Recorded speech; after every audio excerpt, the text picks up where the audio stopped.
Hey, Stuart here. It's Saturday night, it's lockdown, and tonight I'm going to show you how I make my ultimate cheeseburger. So it's Saturday night, I've got beer in hand, it's time to have a burger. I just want to be upfront, full disclosure from the beginning of this video, this is not a healthy burger. If you're looking for a healthy burger, this is not it, but it's a great way to end the week. If you have been healthy, give yourself a bit of a treat. This burger's been a labour of love. It's been a process of iteration, and I think it stacks up against any burger I've ever had. I used to be someone that would have Uber Eats on a Saturday night, or a pizza or something like that, a burger and a few beers religiously, and now I have this burger as a preference. I think it stacks up to any of the burgers around my area. I live in an area where there's heaps of burger places, particularly in Melbourne. It's not hard to find a really good burger, but I think this really does stack up with any of those. So without further ado, I'm going to have a sip of my beer and we'll get stuck into it. Okay, so I've got all our ingredients here.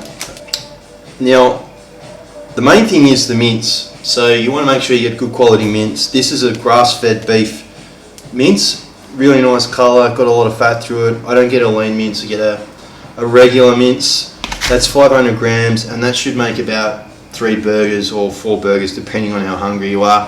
I'm going to make 2 burgers for myself tonight and eat both of them.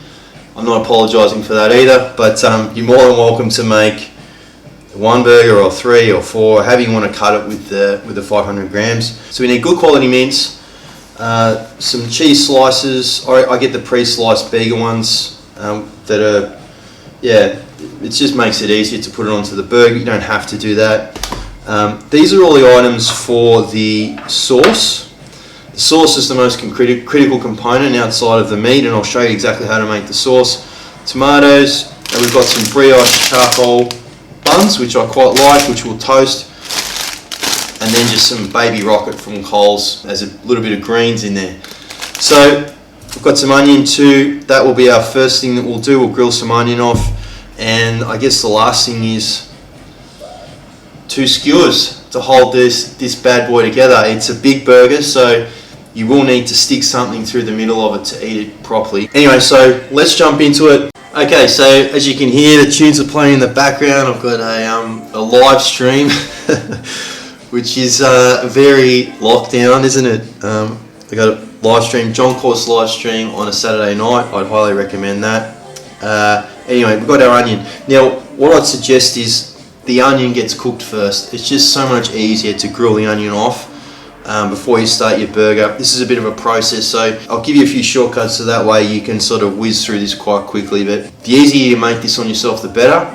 And I found just grilling the onions first just makes it a lot easier to cook. You can just put the onions on, leave them, turn them, they're ready, then you start your burger basically. So I'll chop up some onion.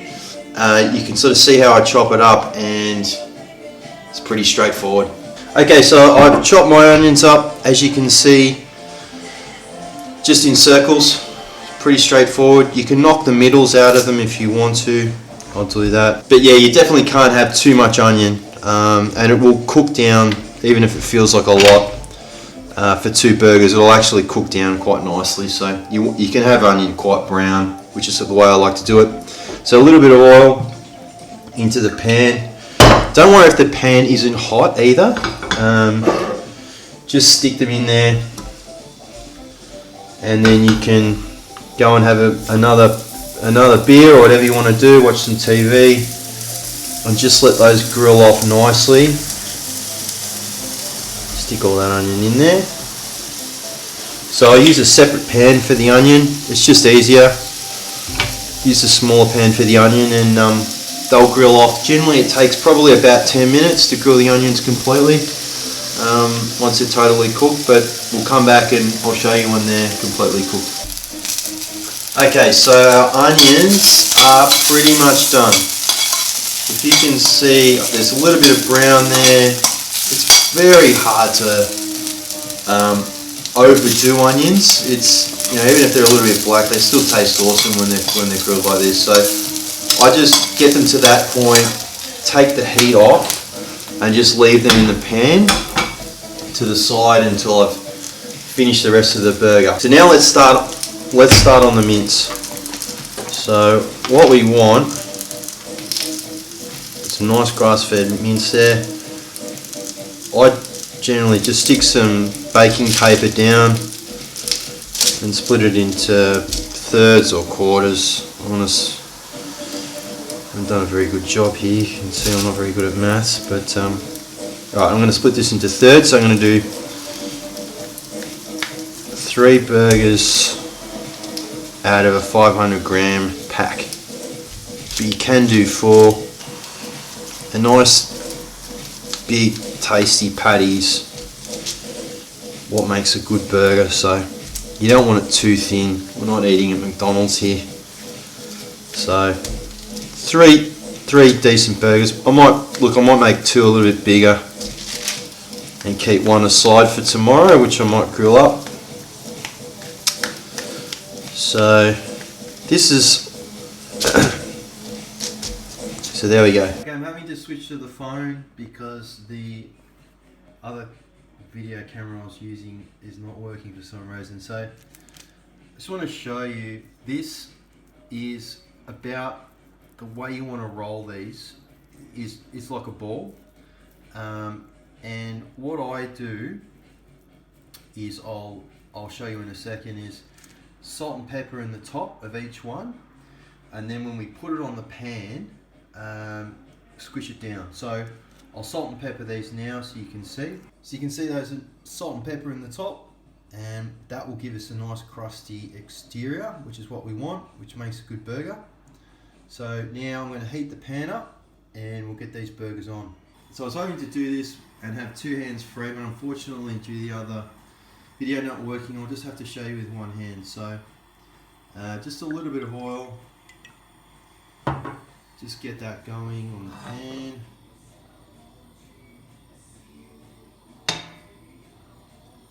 You want this reasonably hot. I've got this on just between medium and high heat. And once it starts to get a little bit of sort of smoke appearing, then it's time to put the burgers on. So that's not too far away now. Okay, that's just about right now. So I'm going to put the first burger on. And I'm going to put that down where we've seasoned it, the seasoned side down, like that. And then what I do is I take a potato masher, of all things, and push that down like this.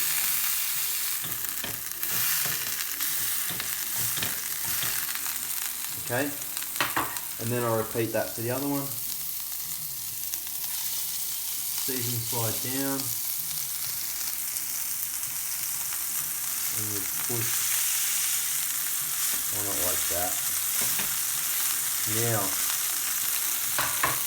main thing as well is to know how long to cook these. I'm going to set a timer on the oven for 4 minutes, which is exactly right, and this is something I've perfected over time, so to take my word for it, 4 minutes is about right for that thickness. And then you just leave it. You don't need to do anything else to it. You'll notice a lot of people add lots of different things to the meat. So they might add, onion and all this sort of stuff to the meat. Whereas I don't think you need to do that at all. If you've got good quality meat, that speaks for itself.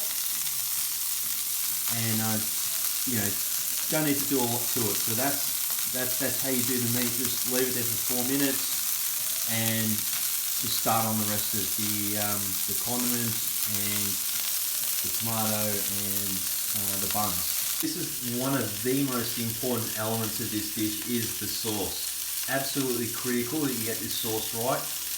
It's a little bit like a McDonald's Big Mac sauce, and it's the secret ingredient for this particular recipe. So 2 or 3 decent teaspoons of Helmans Mayonnaise.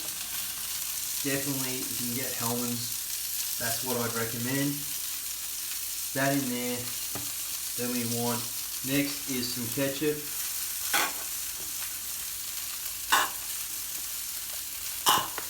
Probably should have bought a new tub of ketchup. That should be enough to get us through. So that's about how much ketchup you want. Next we want about a teaspoon of Dijon. Stick that in there. Our next secret ingredient is a little bit of Worcestershire sauce, which you don't need a lot of, just a little bit of a dribble. After that, if you like a little bit of spice, some cayenne pepper, just tip some of that in there. And then finally, funnily enough, the secret ingredient is a little bit of this dill pickle juice.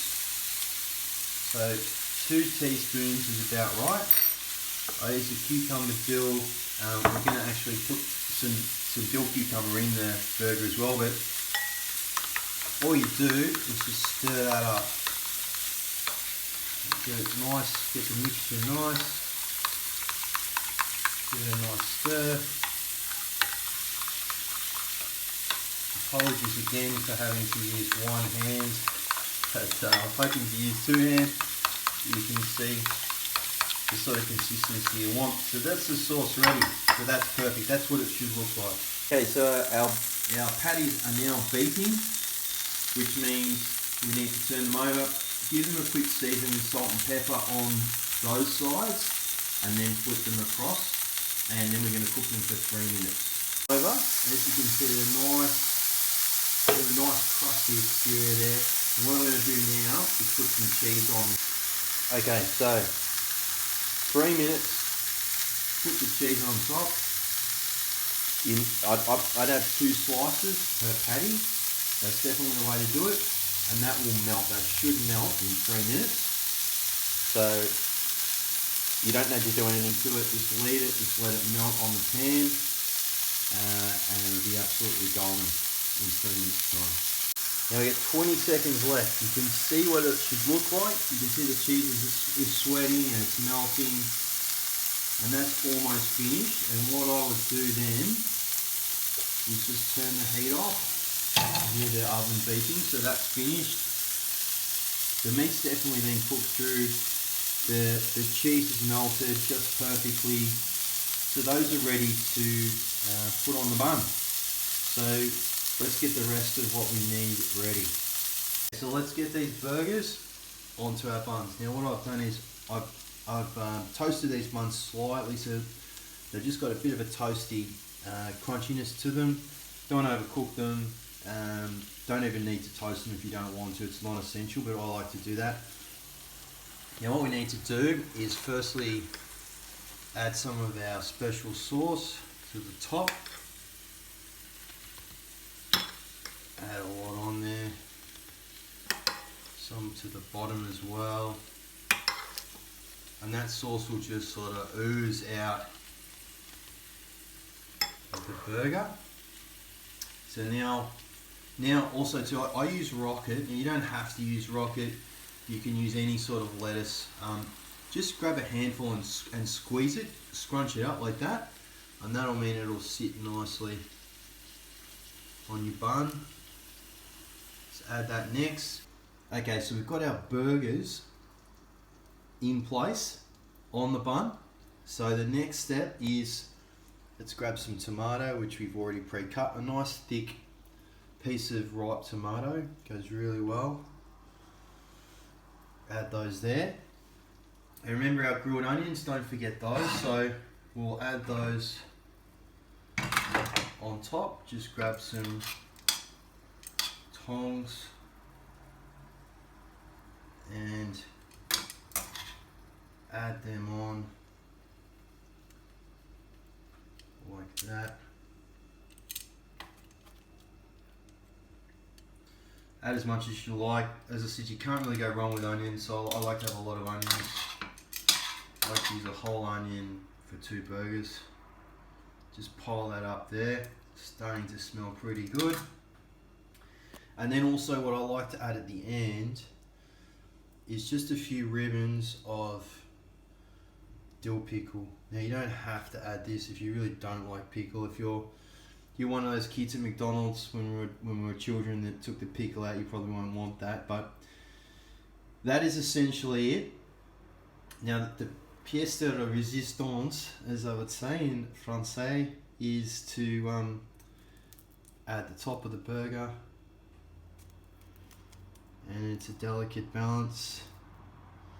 It's all in the presentation. And then we need these to skewer and keep all that deliciousness together, so that when we eat them, they are magnificent. So there we have it, perfectly made. I think the ultimate cheeseburger. Enjoy. I know I will.